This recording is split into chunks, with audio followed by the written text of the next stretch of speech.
السلام علیکم کلاس 7 کے بچوں، آج منڈے ہے اور آج آپ کی اسلامیات کی آن لائن کلاس ہے۔ آج ہم پڑھیں گے سبق قرآن مجید کے حقوق۔ نمبر آپ اپنے حساب سے دیتے جائیں، جیسے آپ نے پچھلے ویک جو ہے وہ سبق نمبر 3 پڑھا ہے، اب آپ اس کو سبق نمبر 4 کہیں گے۔ یہاں پہ یہ جو لکھا ہوا ہے یہ باب دوم ہے، اس کو نہیں دیکھیے گا، آپ بس اپنے حساب سے آپ نمبر دیتے جائیں۔ یہ جو سبق میں آپ کو پڑھا رہی ہوں یہ سبق نمبر 4 ہوگا۔ قرآن مجید کے حقوق، آپ صرف ٹاپک پہ توجہ دیں گے۔ اسلم صاحب کمرہ جماعت میں داخل ہوئے تو 7ویں جماعت کے طلباء آپس میں کسی موضوع پر گفتگو کر رہے تھے۔ اسلم صاحب نے بچوں کو السلام علیکم کہا، طلباء نے جواب میں وعلیکم السلام کہا۔ اسلم صاحب نے بچوں سے پوچھا کہ وہ کس موضوع پر بات کر رہے تھے۔ یعنی اسلم صاحب جو ہیں وہ ان کے ٹیچر ہیں جو کلاس روم میں داخل ہوتے ہیں۔ اسامہ: جناب، ہم مسلمانوں کے موجودہ حالات کے بارے میں بات کر رہے تھے۔ اس وقت دنیا میں مسلمان بہت بڑی تعداد میں ہیں، لیکن سب سے زیادہ مظلوم قوم بھی یہی ہے۔ جب ہم اخبار پڑھتے ہیں یا خبریں سنتے ہیں تو زیادہ تر خبریں مسلمانوں پر ظلم و ستم کے بارے میں ہوتی ہیں۔ جناب، ہم جاننا چاہتے ہیں کہ اس صورتحال کا سبب کیا ہے۔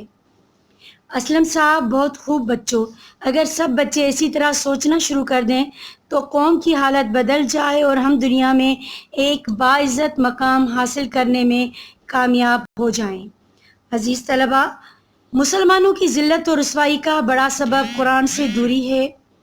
اگرچہ ہمارے ہاں ہر گھر میں قرآن موجود ہے، ہم اس کی تلاوت بھی کرتے ہیں، اس کا احترام بھی کرتے ہیں، مگر اس کا جو حق ہے ہم اسے ادا کرنے کے لیے تیار نہیں۔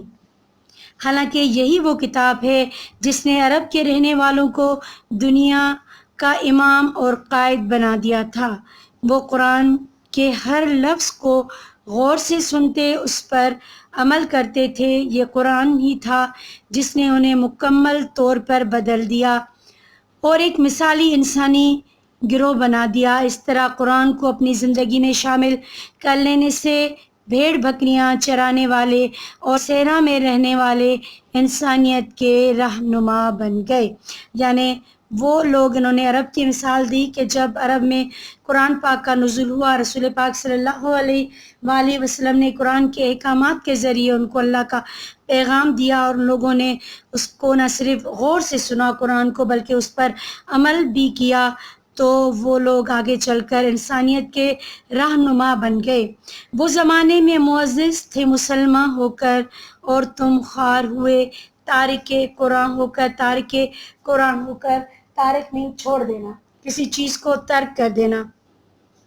یعنی مسلمان اگر دنیا میں اب خوار ہیں یا مسلمانوں کو وہ عزت اور مقام جو باقی عیسائی، یہود و نصارہ کو حاصل ہے وہ نہیں مل رہا، تو وہ صرف اس وجہ سے کہ مسلمانوں نے قرآن کو ترک کر دیا ہے، یعنی وہ تارک قرآن بن گئے، قرآن کو انہوں نے چھوڑ دیا عمل کرنا۔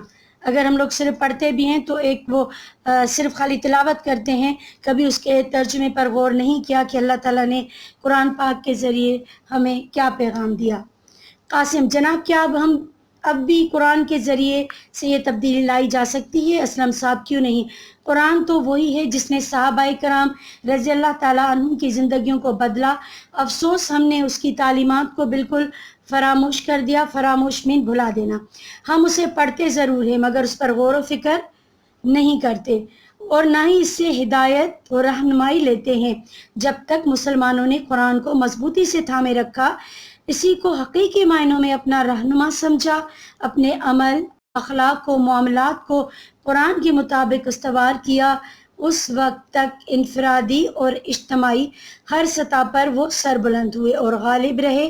اسلام کا جھنڈا چار سو یعنی چاروں طرف لہرایا۔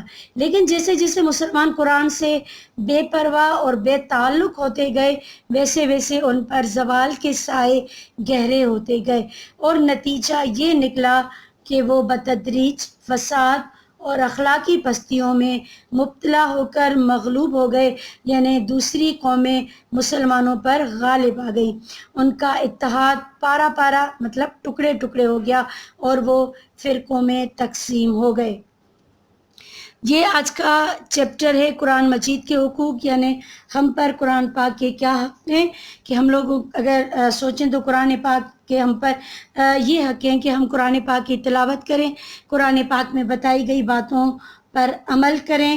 کہیں پر اگر قرآن پاک کی تلاوت ہو رہی ہو تو توجہ کے ساتھ سنیں۔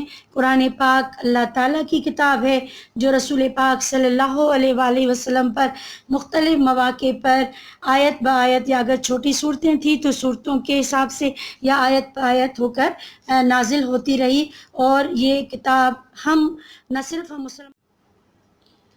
نہ صرف ہم مسلمانوں کے لیے بلکہ دنیا بھر کے انسانوں کے لیے رہنما ہے اور ہدایت کا سرچشمہ ہے۔ قرآن پاک سے جو انسان بھی کچھ حاصل کرنا چاہے گا اسے سب کچھ مل جائے گا، کیونکہ قرآن پاک اللہ تعالیٰ کی کتاب ہے اور یہ رحمت للعالمین پر نازل ہوئی اور پورے عالم کے لیے یعنی پوری دنیا کے لیے نازل کی گئی ہے۔ آپ کو یہاں پہ بچوں میں ہوم ورک بتا دوں، آپ سب سے پہلے ٹائٹل پیج بنائیں گے، سبق قرآن مجید کے حقوق، 1 پیج رائٹنگ کریں گے، اور اس کے بعد پھر یہ والا جو شعر ہے، یہ جو یہاں پہ ہم نے پڑھا تھا، یہ والا شعر، وہ زمانے میں معزز تھے مسلمان ہو کر اور تم خوار ہوئے تارک قرآن ہو کر، یہ والا جو شعر ہے یہ آپ 1 پیج رائٹنگ، 1 پیج پہ یہ والا شعر خوش خط لکھیے گا اور اس کو یاد بھی کیجیے گا۔ بہت نصیحت آموز یہ شعر ہے۔ اس کے بعد یہاں پہ آ جائیں، یہاں پہ آپ پیج نمبر 21، یہاں پہ لکھا ہوا ہے حفظ و ترجمہ، یہ والا کام جو ہے یہ آپ کا ناظرہ میں ہوگا۔ تو یہاں پہ یہ آپ کو میں ہوم ورک یہ دے رہی ہوں کہ یہ والی جو سورت ہے، سورہ ضحیٰ، وَالضُّحَىٰ وَاللَّيْلِ إِذَا سَجَىٰ مَا وَدَّعَكَ رَبُّكَ وَمَا قَلَىٰ وَلَلْآخِرَةُ خَيْرٌ لَكَ مِنَ الْأُولَىٰ، یہ پوری سورت کی آپ تلاوت کریں گے، ٹھیک ہے، یہ پوری تلاوت کریں گے اور اس کا ترجمہ پڑھیں گے۔ صرف سورت کو پڑھ لیجئے گا، اعوذ باللہ من الشیطان الرجیم، بسم اللہ الرحمن الرحیم کے ساتھ پوری وَالضُّحَىٰ وَاللَّيْلِ، اور اس کے ساتھ ہی اس کا ترجمہ بھی، ٹھیک ہے، تاکہ آپ کو معلوم ہے کہ ہم جو قرآن پاک عربی میں پڑھتے ہیں اس کا مطلب کیا ہوتا ہے، ان لفظوں کے معنی کیا ہوتے ہیں، آپ اس میں سے کیا سمجھتے ہیں، ٹھیک ہے۔ پیج نمبر 21، اوکے بیٹا، اللہ حافظ۔